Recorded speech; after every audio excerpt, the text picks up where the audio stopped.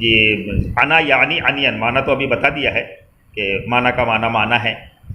اس میں ظرف کا صیغہ ہو سکتا ہے یہ معنی، اس میں ظرف کا بھی صیغہ ہو سکتا ہے باب ضربہ سے، یا تو مصدر میمی بھی ہو سکتا ہے، یا تو اس میں مفعول کا صیغہ ہو سکتا ہے.